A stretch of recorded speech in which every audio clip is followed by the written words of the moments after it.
So before it gets too dark out, I wanted to take another quick video, and I'm all about doing a bunch more short videos lately.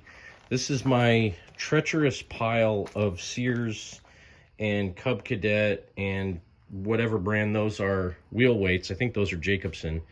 I have, I don't know, a lot of wheel weights stacked over here in the corner. I think I got more. Yeah, I got a lot more back there. So every time I walk through the door right now, I have to step over these because it's a huge mess in the garage. You know, it's perfectly clean. Everything's put away in its place. But anyway, I have all these wheel weights sitting here. I also have about 1, 2, 3, 4, 5, 6 3-point hitches in this pile, and I believe all of those are complete. And then I also have 1, 2, 3, 4, 5 more 3-point hitches over here. So I have like 11 3-point hitches, and I believe all of these are complete right now. My original goal for my tractors was every single machine I have needs to have 2 sets of cast iron wheel weights and a 3-point hitch if I don't have something else on the back of the tractor that prevents it from having a 3-point hitch. So my plan is to eventually put 3-point hitches and 2 sets of wheel weights on every one of these machines. That's why I have so many 3-point hitches. So, you know, this one has one, this one already has one, that one has one, this one has one, but my 69 SS12 does not. I don't remember if the Roper does. Does the Roper have one? Yeah, the Roper has one already. Jake and Emma's tractors I'm not too worried about. Whoa! I have the 68 Suburban 12. If I keep, that's going to need one. That guy's already got one. The loader can't have one. The Mongrel already has one. This Suburban 12 does not have one, so it needs one. This Suburban 12 does not have one, so it needs one. My new Super 12, my 67 Super 12 does not have a 3-point hitch, so it needs one. My GT18 does have one. My C&B Special does not have one, and I just walked all the way around my yard. The loader already has one on it with the Gannon sitting on it currently. This 68 Suburban 12 does not have a 3-point hitch right now. That SS18 does not have a 3-point hitch right now. And the new SS15 does not have a 3-point hitch right now.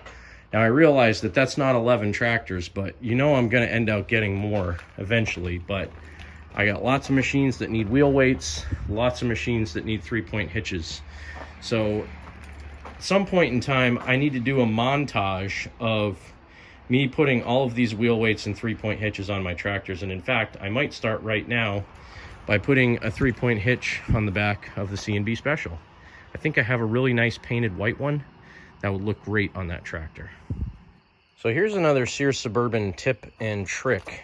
If you're trying to put a 3-point hitch on the back of a tractor and you don't have the pin that goes through the hitch plate that the lift arms go to, you can buy these pins from Tractor Supply. These are 5/8, what are they called? Draw pin adjustable 5/8 ID.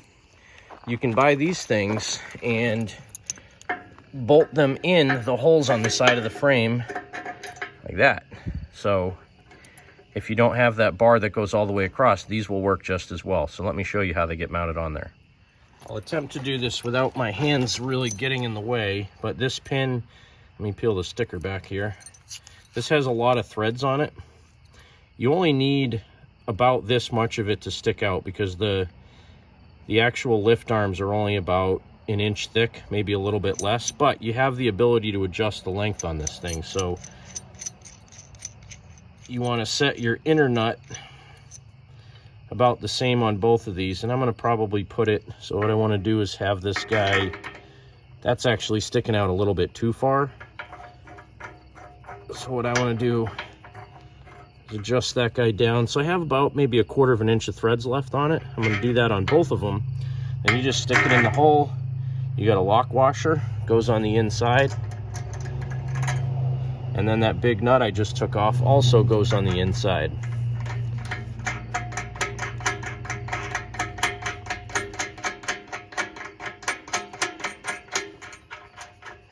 and then you just tighten it down so that lock washer is tight. Now, boom, you have a pin for your lift arms for your 3-point hitch where you didn't before. Now, this tractor actually did have one on it, but it was bent, so I wanted to use these. And this has 24, 12, 12 tires, and I still have enough room to get the lift arm on there and put a pin in it without causing any issues.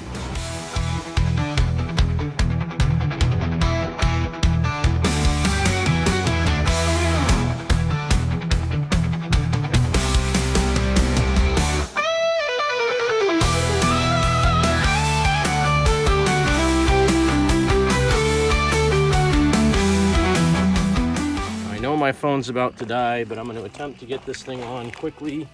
So when you're putting a 3-point hitch on here, and boy, I hate covering that pinstriping up, but hey, I'm protecting it. The top 2 bolts use a 1/2-13. The bolts that I'm using are about 1 inch long, and I'm going to put a flat washer on them. And then the 2 bottom ones are 7/16 bolts, and again, those I'm using a flat washer on the outside and a lock washer on the inside. So the hitch I'm putting on this, it's actually an off-white original 4-bolt hitch plate. But if you have the whole thing assembled like I do here, it's a little bit clumsy to do. I can slide my lift arms on those pins I just installed. Then I can swing my lift handle up and over, put my hitch plate in place, get one of my 1/2-inch bolts in here.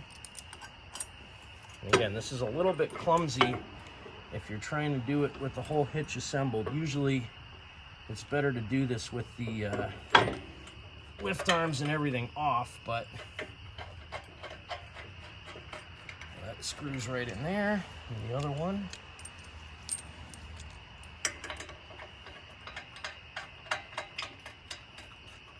That one screws right in there. 2 bottom bolts. Should have cleaned this thing first. It's pretty dirty, but whatever. The rest of the tractor's dirty too. There's one of the bottom ones. Actually, I'm not gonna put the lock washer on because these bolts are pretty short and I don't think I really need them. Should use longer bolts on the bottom, but I had a bucket of bolts and I couldn't find everything I wanted, so put my pins in here in the bottom, and those pins I screwed into the frame. There you have it. And this is the correct hitch for this tractor. The handle never hits the fender and it's full travel. The only thing that's kind of crappy about this, because these massive 24, 12, 12 tires on here, when you drop the lift handle, it's going to rub the tire. So depending on what attachment you have on the back of this thing, if the attachment drops way down, the lift handle is going to rub the tire, and eventually it'll start wearing stuff out, but not big enough of a problem to cause a problem for me. And these, just make sure they're tight. They don't have to be like, you know, about to break tight. They can just be just past snug and they'll be fine. Yeah, I'm using an adjustable wrench slash hammer slash pry bar, but it's just what I had handy at the moment, and it works fine.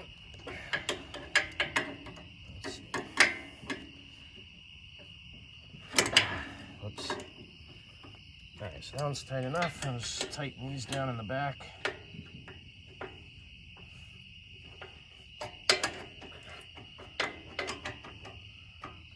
And that's one less hitch on the floor that I have to trip over.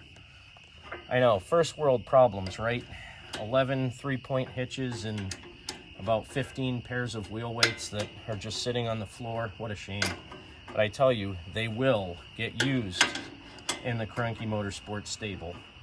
Like I said, probably at some point I'll do a montage of me just putting 3-point hitches and wheel weights on tractors, but there you have it. There's the 3-point hitch on this guy. Slap the center link in there.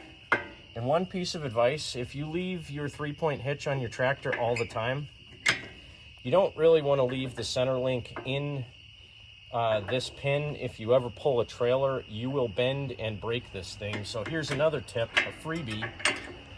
If you crank this lift arm down far enough, you can slide. Let's see if I can do it here. You got to get the spring in the right location too, but you can slide your center link over the bottom of your 3-point hitch side links like this. Now again, you got to drop it pretty low to do this because there's a spring that holds tension on that center link. There we go.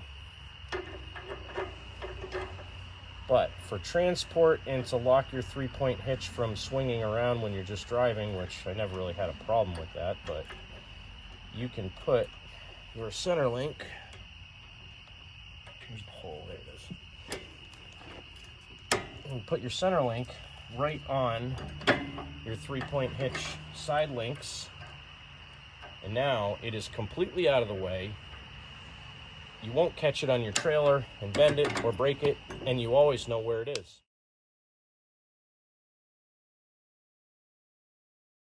So there's another free tip right there.